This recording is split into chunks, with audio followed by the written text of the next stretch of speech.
Hi, this is Adam Eliel Berkowitz from Israel 365 News, coming to you live from the Golan Heights in Israel. Um, I have to say that when I first started reporting on the Geula, on redemption, I started meeting the most amazing people who I sincerely liked as friends.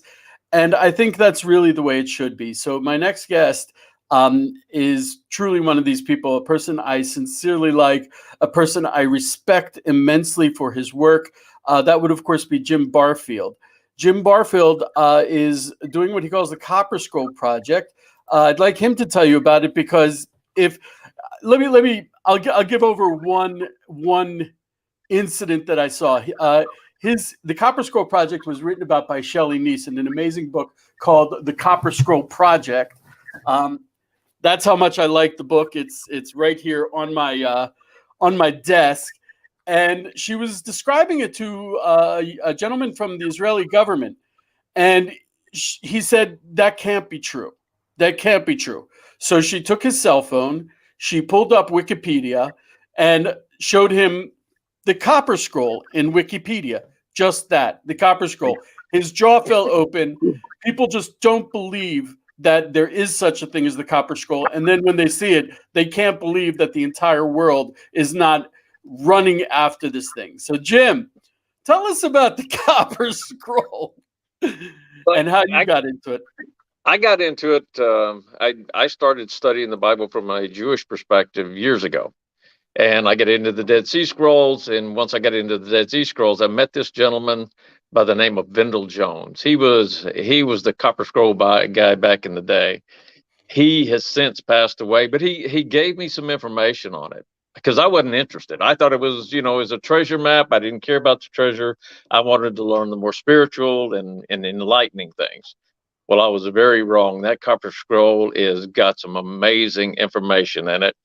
And if in fact we're right, I deciphered the scroll. Really didn't have to decipher anything. I just figured out how to. I'm sorry, Jim. I'm sorry to interrupt you. As I said, I don't think people will believe what the Copper Scroll is. So if you could tell us what the Copper Scroll is. The Copper Scroll is literally a copper scroll. It's about 7 feet long, and I guess that's a little more than 2 meters, and it's about a foot wide.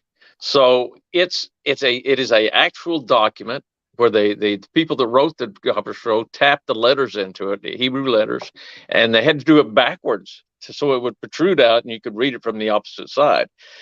But that document contains information about the locations of the kelim from the temple, the vessels from the temple, and a lot of artifacts and gold and silver. It's incredible.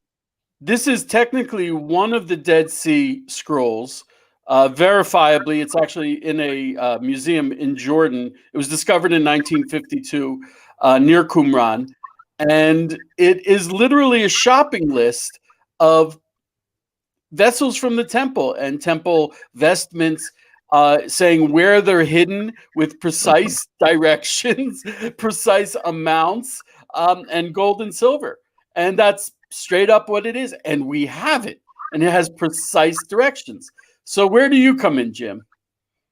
Well, after I figured out how to understand this scroll, I got introduced to the head of the Antiquities Authority from a lady that I met here in Lawton, Oklahoma.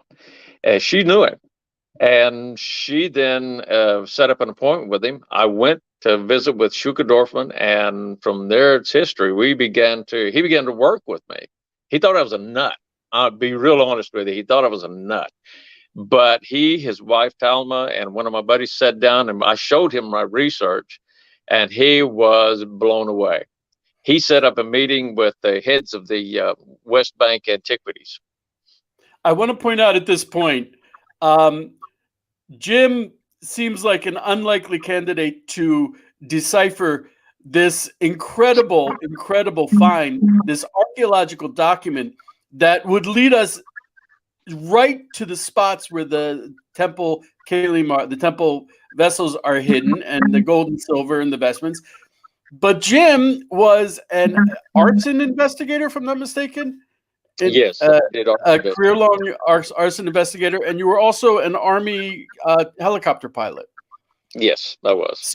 So Jim can is a problem solver, and he can read a map if it's upside down and sideways, and if he's upside down and sideways. So with all of these diverse and unique skills, Jim was able to unravel a mystery that archaeologists were just not able to. And he presented it to Israeli archaeologists, and we have an expression in Hebrew, "Asimon nafal," the token fell, No. meaning they finally realized that you were right. And so here we have an image of what the copper scroll looked like, and 2,000 years old. It's looking pretty good, I think, because they made it out of copper so that it would last the time, because it was so important. Unlike other scrolls, which were just, it was not so important, so they were written on parchment. So where do we stand with the search for the copper scroll today? Actually, everybody knows what the copper scroll is in the academic world. It's in Amman, Jordan. But what we're trying to accomplish is to get the Israeli government to allow us to retrieve those items from they're in the West Bank, or Judea, Samaria, more appropriately. And that's the tough part. Being able to get those guys, and they're convinced, a majority of them that I talked to are convinced that I figured it out. But guys, that's a bad place for those things to be right now. If they annex the Jordan Valley, then we're going to have an opportunity to get in there and do some excavation. It will belong fully and completely, which in my heart, it already belongs fully and completely to Israel. But once that happens, then we may have an opportunity. And guys, I've got calls in to some people that know that don't Donald Trump very well. And one of your ex-Knesset members, Moshe Feiglin, and I talked about 4 weeks ago. And he said, man, if you can get Trump on board, he said, we could make this happen. And that's what I'm trying to do right now. So it looks like it might. So you mentioned Moshe Feiglin. Moshe Feiglin has been a part of this story for a while. Just to give people an idea of how close we are to actually having the temple vessels in our hands, not just on a map, but in our hands. Why don't you tell us the story about how you and Mr. Feiglin went on a hike together? Yeah, we did. I sat down with him in New York, convinced him, and then about a month later, he and I were at Qumran, and I talked to him, and I said, can we do this? He said, yeah, under my authority as a Knesset member, we can go through there and do that. So we scanned with a high-powered $10,000 metal detector. We scanned about 4 locations at Qumran, and every one of them showed massive amounts of non-ferrous metals. And in the locations where I told them that it would be at, or very close to, within a few feet of where I told them it'd be at. So, could it have been in a strange anomaly? Possibly. But 4 of them in a row, and all of them showing in the exact same locations where I told them that the non-ferrous metals would be at. Non-ferrous, again, is gold, silver, metals like that, valuable metals. So that's how I met Moshe Feiglin, because he had to run the machine while I walked along beside him and told him what to do and when to do it. But he actually did the scan for me. So we're talking about, you went actually to Qumran, which is where your studies, your investigation indicates that the temple vessels are hidden and have been hidden. Qumran was a very special community in the temple times, and so your supposition, your theory is that they hid the vessels, they hid the gold, they left this treasure map behind, and that metal detector. It's not like one of the things you use to find nickels and quarters on the beach. No, Uh, it was about 2 meters by 2 meters, the size of the coil that we used. I mean, normally it's like the size of a soccer ball or something when you just take over the beach. Not at all. This is huge, and it penetrates down to about 30 meters. So it's an enormous thing. I can ask a couple questions. Please go for it, dude. Um, Congratulations on your work. It's amazing stuff that you've discovered. My first question is, why would it be the group is known that was in the Qumran area, or known as the Essenes? They were not the majority. They were a small sect. They weren't the Pharisees. They weren't the Sadducees. The majority sect, you would think, would be the ones in control of these vessels. Why would this small, isolated sect be controlling the vessels? At God's choice. Why would he pick a fireman from Lawton, Oklahoma to figure out how to understand this thing? It was his choice. And I'm telling you, these guys at Qumran, they are far, far more important than just a small little sect. They were about 5,000 in the first century, about 5,000 people that were associated with it. And they were incredibly righteous people. I mean, Josephus, Pliny, Philo, all these historians write about them because they were such an incredibly righteous group of men. And in fact, I don't know if you know about this, but Qumran is actually in the shape of Jerusalem. It looks like Jerusalem in the first century. Let me take that, in the third century, about the time of King David, Jeremiah. It looks, you can overlay the two maps, and they're almost identical. Even the locations are named on the copper scroll match Jerusalem at that time frame.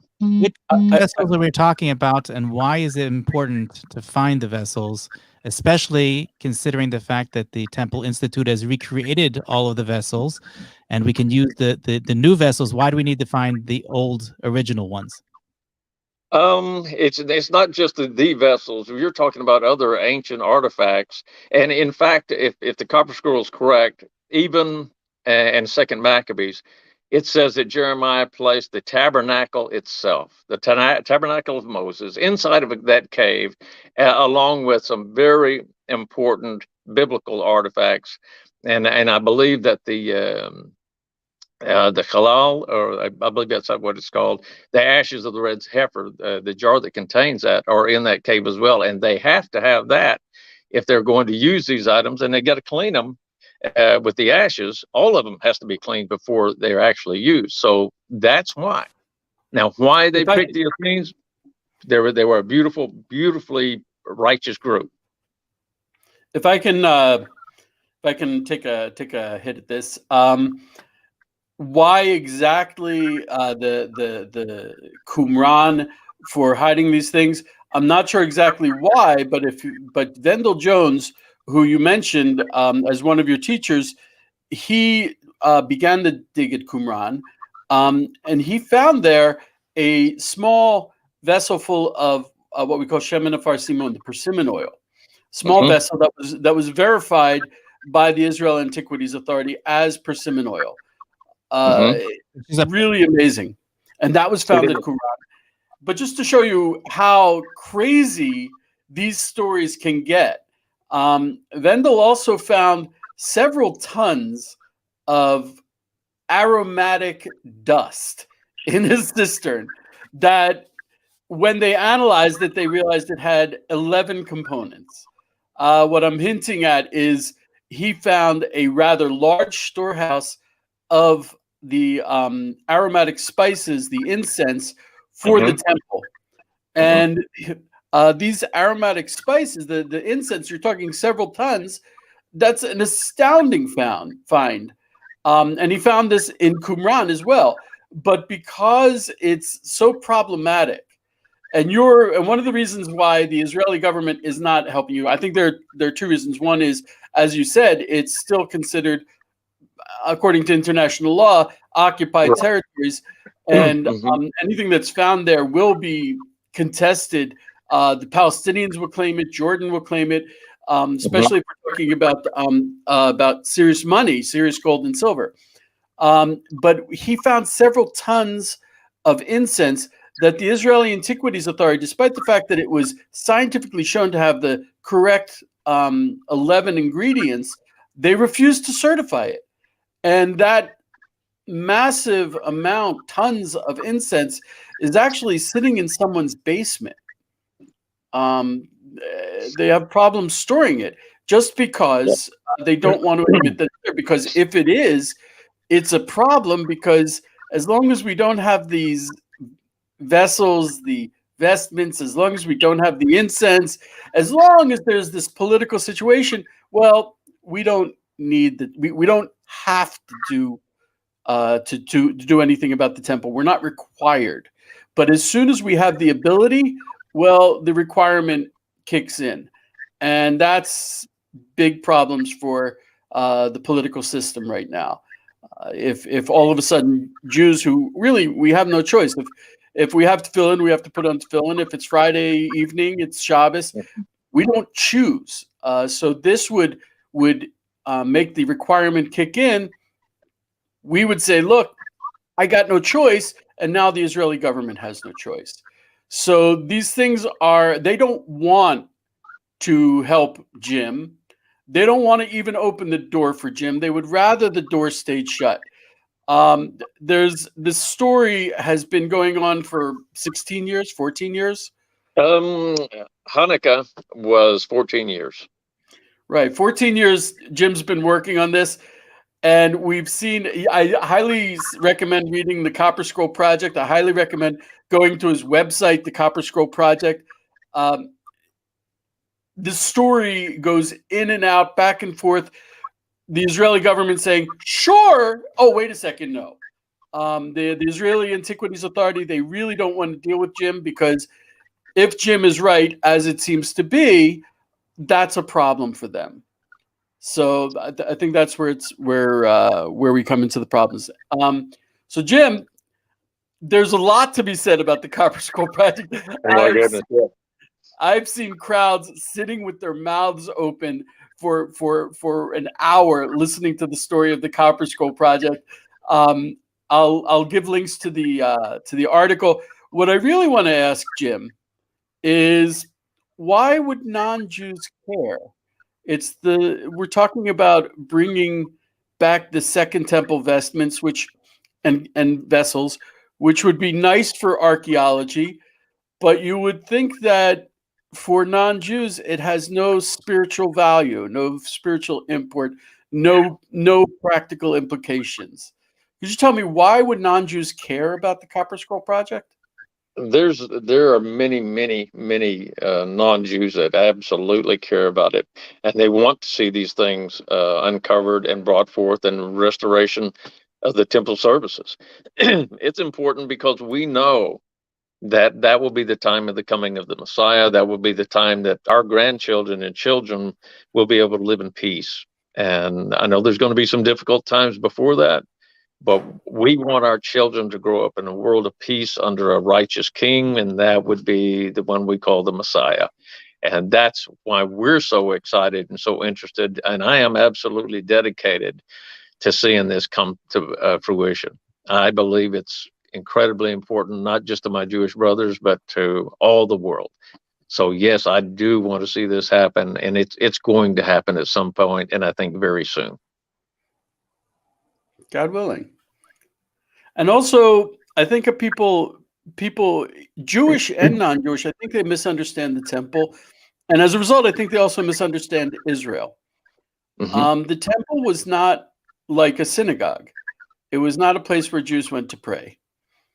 When Solomon dedicated the temple, one of the first things he asked for was that the prayers of the foreigners would be accepted. The temple was a place for everyone to worship Hashem, Jew and non-Jew. The Jews are, when we were taken out of Egypt, we weren't set free. We were returned to our rightful owner, which is Hashem. So we are not masters of the land and imperialistic. That's one of the most horrible lies I've ever heard about Israel. We are servants of Hashem. We are priests. We are a priestly nation, meaning our service to Hashem serves others.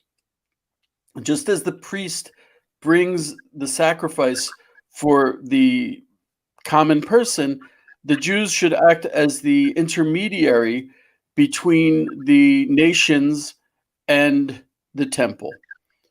And that's the purpose of Israel. So this is actually, as a Jew, what I'm looking forward to is, for so long there's been this wall between the Jews and the non-Jews. And I think that one of the reasons why the nations have started to turn to Israel is because we're finally doing what we're supposed to do. We were building walls, and that's not what we're supposed to do. Walls keep the light in, and we're supposed to spread the light. And now that we're spreading the light, more and more of the nations are being attracted to the light, are coming to us. And even more so if we can do our full function, which is on the Temple Mount. If we can do that, I think it'll only bring a positive light. I loved what you said. What you said is, it's truly, it spoke to my heart, because yeah, God willing, we're seeing what's at risk. The world is at risk. And if we can do this, if we can bring your vessels that you found and bring them to the temple, which my understanding was that was also Vendell Jones's desire, his motivation. And he was also a non-Jew, to bring these vessels, then we can finally really fulfill our function. We'll see real undiluted light go out into the world. And God willing, your children, your grandchildren, my children, God willing, one day grandchildren, there will be a temple, there will be peace. Another lie that I hear in the news is that the Temple Mount is a flashpoint of violence. It is precisely the opposite. There are dark forces trying to keep the light of peace from going out. So what you're working towards is bringing the vessels, which in mystic terms hold the light and allow the light to be brought into this world. You're trying to bring these vessels into the world where they can contain the most beautiful light there is, that Hashem gave us at Sinai, at Mount Sinai. Absolutely. And that's our goal, Adam. We want to see these things brought forth and used properly, not be put into a museum somewhere, but used as God intended them to be used. And that's another thing. I mean, people, it's forbidden for a Jew to derive any benefit from anything having to do with the temple. So yes, there's a lot of gold and silver, but I don't think you see gold and silver. I know I don't. It's all about God's light in the world. God willing. God willing. So Jim, I have to call you out on this. When I posted that I was speaking to you, a lot of people contacted me on social media and said, "Wow, Jim has been quiet lately. Where has he been? Have you been taking a vacation or laying low?" No, I've had to deal with this Chinese virus just like everybody else, and we were on our way to Scotland to do a big presentation there, and about 2 months into this COVID thing, they canceled it because of, you can't go anywhere. I can't come to Israel.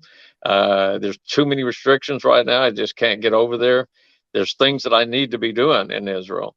But there are things that we are doing here, and it's building a coalition so that we can speak to Donald Trump and speak to Bibi Netanyahu, whoever in your next election, whoever is the new prime minister, that's who we want to speak to.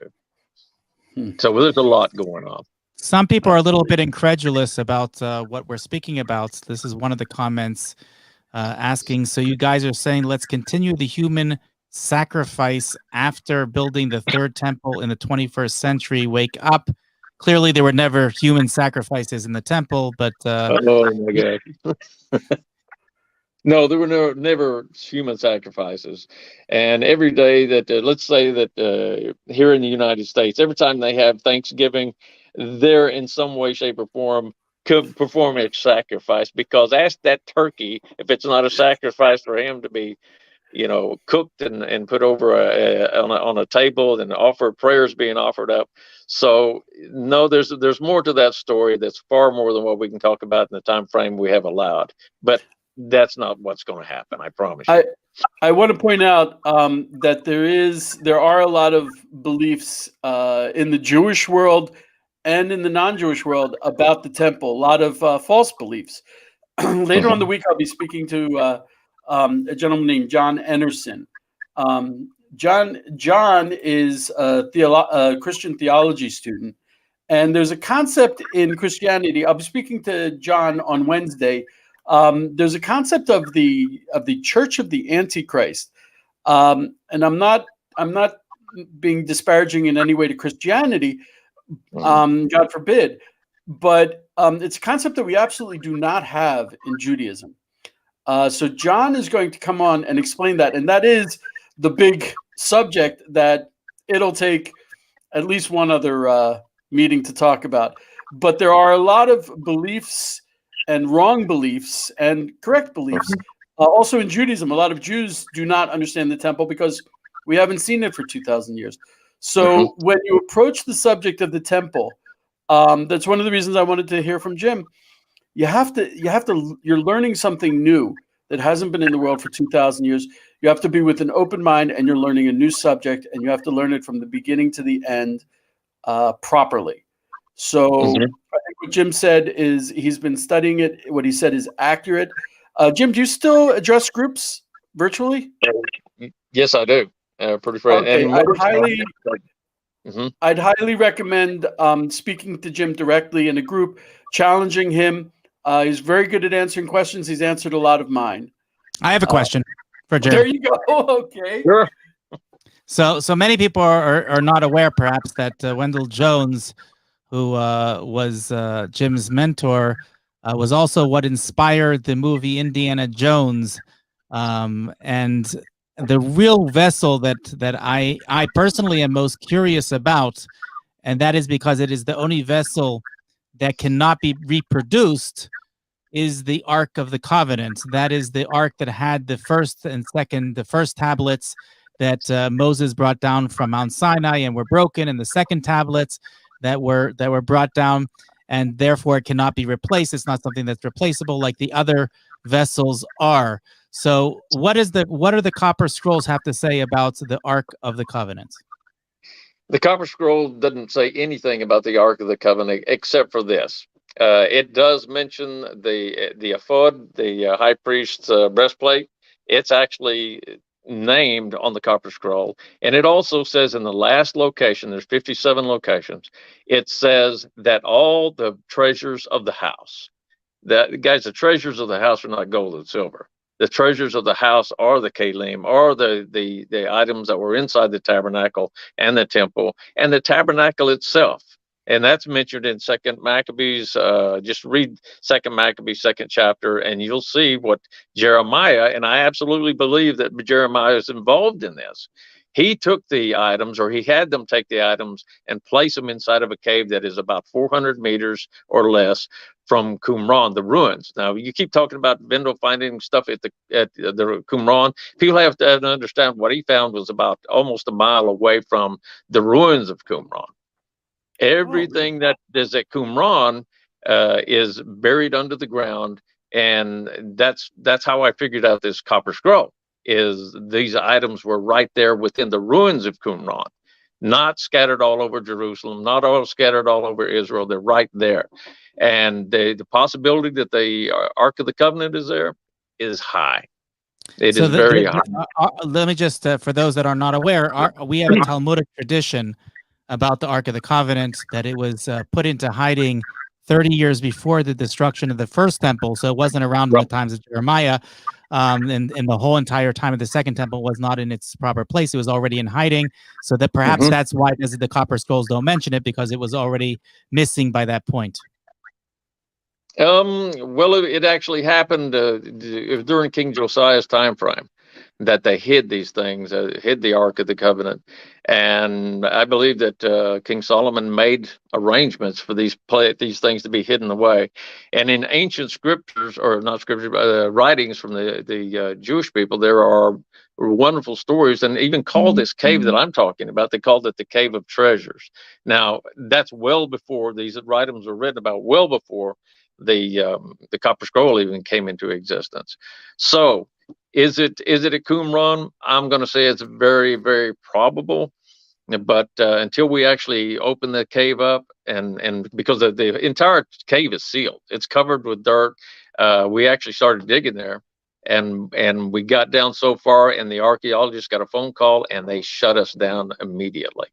So we will find out. But to your answer again, I believe that the Ark of the Covenant is there as well. To be continued. You said that the ephod is there. Yes, and it's named on the Copper Scroll. That's a new one for me. I wasn't aware. We're talking about some really important stuff there. Yes, the breastplate. It was supposedly you could ask questions and God would answer. It had prophecy in it. So we're talking about a very special item. I was not aware of that. Wow, that bumps it up. Not just anyone could ask questions of it. It was the kings and the high priest. It wasn't available for everyone. It was slightly more special than Google. Okay, let's just say. It wasn't like one of those balls that you shake and then it comes up with it was not Google. It was wow. Okay, do we have any questions, Josh? If anyone has any questions, now is the time. Okay, I think we have one question coming from online from Joel from YouTube. Will the increasing Abrahamic covenant agreements persuade Gentiles to deal with Qumran and the Temple Mount? I really like that question because I was in Israel when Israel signed the peace agreement with Egypt, and I used to live in the Beit Shan Valley, which was the border with Jordan. This new thing, he's a friend of mine, Joel Blackford. This new thing, the Abraham Accords, is nothing like them at all. It's a different paradigm, a different order of magnitude.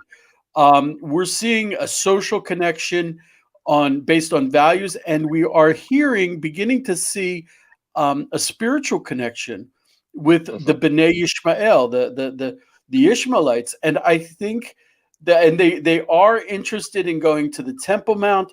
They're interested in going to Hebron. They are spiritually interested in these things. So, on one hand, you might think, because of all the wars, because of the recent history, that they would object to Jews on the Temple Mount. But I can certainly there's sources in the Zohar that connect the Bnei Ishmael to the Temple Mount, and in the end of days, and I can see that happening. I can see that beginning to happen. Do you think that? How do you think? Also, we're talking about Jordan has a problem with Qumran, but the United Arab Emirates and Bahrain may not.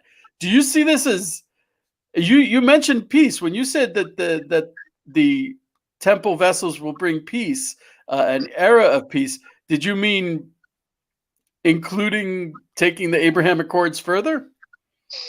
Well, I could tell you this: the Abraham Accords are easing tensions. It's normalizing the status of a relationship between Israel and their neighbors.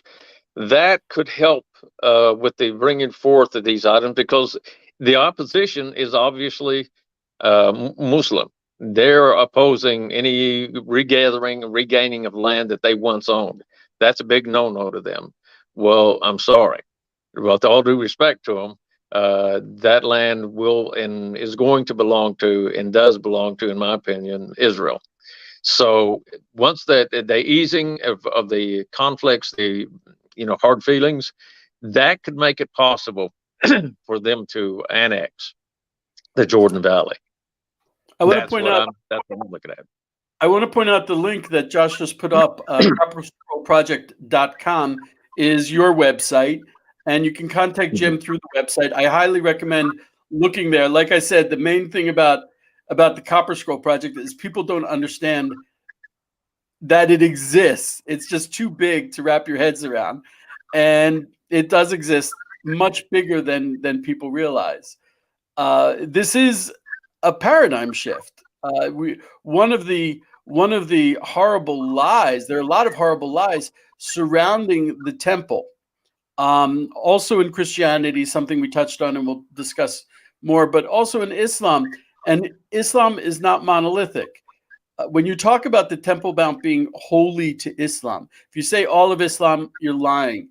I think the Saudi Arabians would and the Saudi Arabians, the Bahrainis, the Sunni Muslims who pray towards Mecca and see Medina as a holy site, they do not see the Temple Mount as a holy site. They do not see the temple as a threat to them. The Temple Mount has become a major element. The Temple Mount and the temple have become a major element in the Palestinian narrative, Dafka specifically. And if you take them out of the process, we might actually see the Bahrainis and the United Arab Emirates and Saudi Arabia donating vessels to the temple. I could see that happening. I could really see that happening. If you study, I'm not sure they would be accepted, but okay. I think there is that. There is that. I think I don't want to. This was amazing, and there is so much more to say about this. We'll be having Jim back on in the future. Jim is going to speak to us, hopefully about the. I'm sorry, just I have my notes. He's going to be speaking to us about the deep state and its impact on building the temple. The temple is so central to the world that the powers of darkness with different names and different forms are all working against it. And people from all around the world, from all corners, are going to come to support it. And so that's what we're going to. So we're going to have Jim back hopefully soon to talk about that. Josh, is there anything else you'd like to discuss at this point? There's a lot of things I'd like to discuss, but we've run out of time. So let's I know have him back on again. I can't emphasize enough. Go to Jim's site. Just Google Copper Scroll. I think you'll be shocked at what's at our fingertips, ready for us to collect and start bringing God's light into the world. It's just so close, and you have to learn about it. You have to understand it. It's probably not what you thought. That being said, I'd like to thank everyone for being with us. It's getting later in the Golan. It's getting later on the temple on the Mount of Olives. Thank you for joining us. Be blessed from the Holy Land. Have a great day. Thank you, guys. Thank you.